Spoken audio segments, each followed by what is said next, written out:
This 1 Degree Outside video is brought to you by Attitash Mountain Village. Book your stay directly through the link on our homepage, onedegreeoutside.com.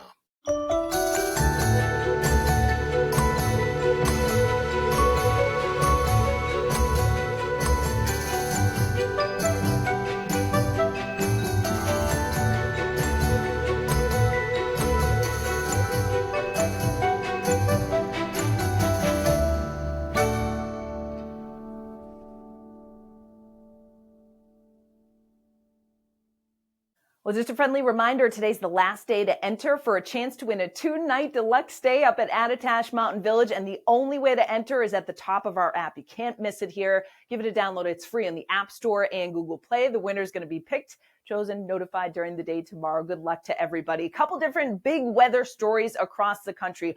Arctic air outbreak. Big trough, dip in the jet stream. Look at the cold air extending all the way back down to the Gulf. That trough will slide east slowly over the course of the middle part of the week, with the deepest cold bottled up from the northern plains stretching to here in New England and up into Canada as well. Look at the pinks and purples on the map. That represents temperatures that are 15 to 30 below zero.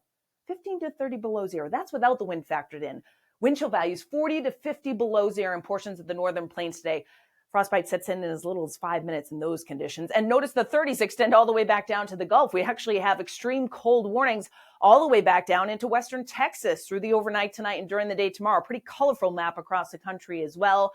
Still concerned, too, across Southern California with another Santa Ana wind event that's going to be taking place tonight into tomorrow. So high wind warnings now extend from Ventura County back down to San Diego County, with fire weather warnings for Orange County and LA County, too. Gusts 50 to 60 miles per hour, some isolated gusts over 75 miles per hour. Little break in the action Wednesday and Thursday, and then it ramps back up. I do think there'll be a little bit of precipitation that comes into play for the upcoming weekend, which will be welcome news. Meantime, heart of the cold for our Tuesday from the northern plains extending into New England. Where's the coldest spot across the country on Wednesday? Right here in the Northeast. High pressure and control. At least the wind will be a little bit lighter here. At the same time, the temperature is cold enough that with a developing storm and some moisture off the Gulf, we're in for a major snowstorm for portions of the Gulf Coast states. Notice this evening and into overnight tonight, an area of snow on the northwest side of this storm center extends through the southern coast of Texas from Houston to Galveston and then stretching into Louisiana, southern Mississippi, extending into Alabama, southeastern Georgia, South Carolina, and portions of the Florida Panhandle for our Tuesday into early on Wednesday morning. Notice it's a very thin band with areas of heavy rain south of that, some thunderstorms with the storm center passing across southern Florida and then out over the Atlantic. So this is going to cause major disruptions in these areas through the course of the next several days, with snowfall totals generally 2 to 4, and then look at that, 4 to 6 inches. When you get just south and east of Houston, stretching over towards Beaumont, from Baton Rouge to New Orleans, and stretching into far southern portions of Mississippi and Alabama, that coinciding to 2 to 4, and then a little bit less from Perry, Georgia, stretching down to the coastline, where Charleston and Savannah may end up with a coating to an inch or two as well. Tallahassee, probably a coating to an inch. So Florida Panhandle, southeastern United States, going to be dealing with that, where our story is mainly the cold, with back to reality for the kiddos during the day tomorrow. They're going to be dressed appropriately next few mornings for sub-zero wind chill values and temperatures that will feel like they're in the single digits at the warmest time of the day. So I know my kiddos are a little bummed. It's probably an indoor recess type of stretch here through the middle part of the week.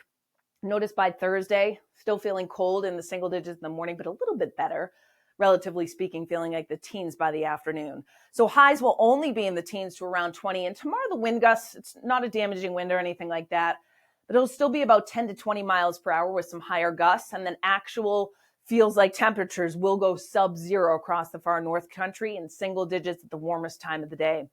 Low temperatures Tuesday night actually drop to sub-zero territory. Notice north of Boston, even along the south coast, we dip into the single digits, 5 below in Pittsfield, 5 to 10 below in far northern New England. Then you factor in the wind on top of that, and it's going to feel like it's 5 to 15 below zero for most of the region, single digits all the way back down to Cape Cod. Now, as high pressure builds in, the wind will ease somewhat for the middle part of the week, but with this much cold in place, any sort of breeze, even if it's lighter, adds that bite to the air.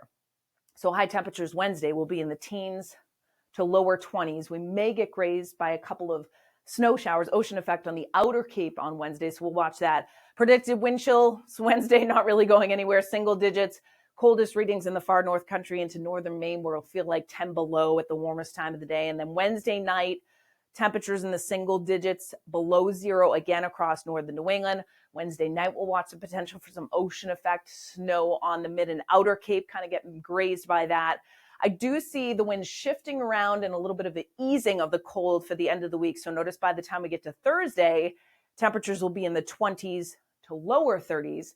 And that does make a difference. So the wind chill on Thursday will be in the teens to lower 20s. And then by the time we get to Thursday night, still in the teens and single digits. The day I think you really notice the difference is by Friday. Notice back to near but slightly below average temperatures running in the 20s to lower 30s. No big storms for now, but a couple things to watch. And our pattern predictions will match with Matt later on today. We'll give us a look at the pattern over the next couple of weeks, taking us out to the beginning of February. You can find that on our website, social media, and of course our app, onedegreeoutside.com.